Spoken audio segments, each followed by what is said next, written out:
The war clouds are again across West Asia. Messages, meetings and military maneuvers, each loaded with intent. Israel says Iran is preparing for a surprise attack. Iran insists its missile program is defensive and not negotiable.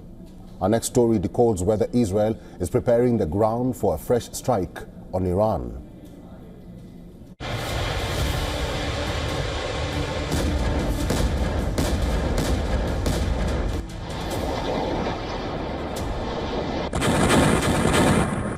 In the world's most volatile region, silence often hides the loudest warnings.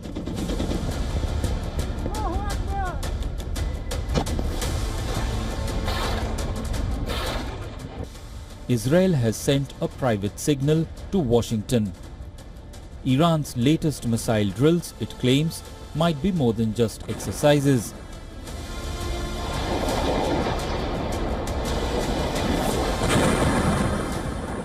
According to reports, Tel Aviv believes the display could mask preparations for a real strike, a diversion before deployment.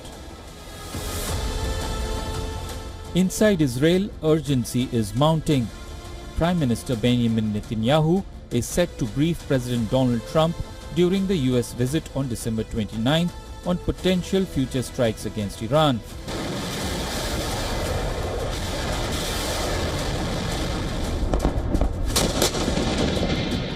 Sources suggest this comes amid intelligence chatter about Tehran's growing missile capabilities and Israel's insistence that time is running out to act.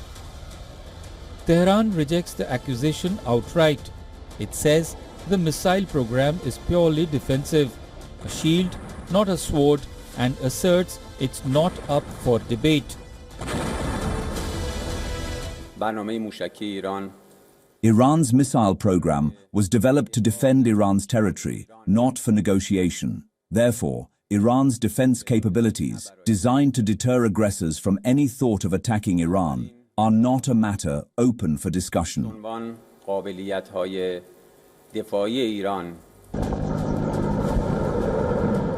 The words reflect a firm line drawn under sovereignty and security, even as Western analysts dissect new satellite imagery showing Iran testing long-range precision systems.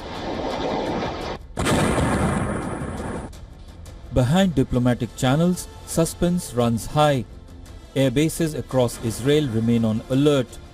Israel says Iran's ballistic missiles, along with its nuclear program, are the main threats it sought to neutralize during the 12-day war in June.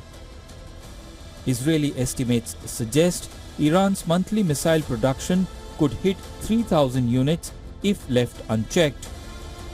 If signals and shadows are any indication, both nations are now engaged in a strategic chess match, one played in secrecy, satellites and silence. A single launch, a single miscalculation could shift the balance across West Asia again. Bureau Report, WION World is One.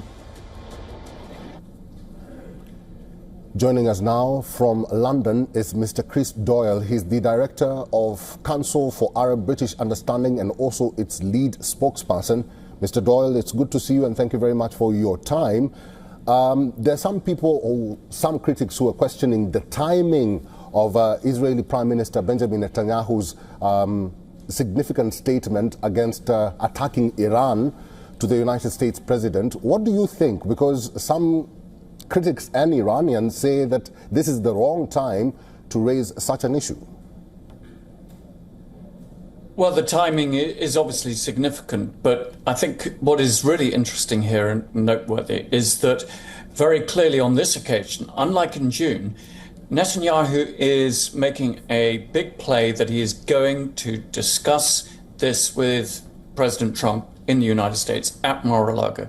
In other words, rather than launch a war in which officially Israel says that the US was notified only just beforehand, this is trying to be designed as a collaborative effort to destroy or at least degrade Iran's ballistic missile capabilities, even its nuclear capabilities.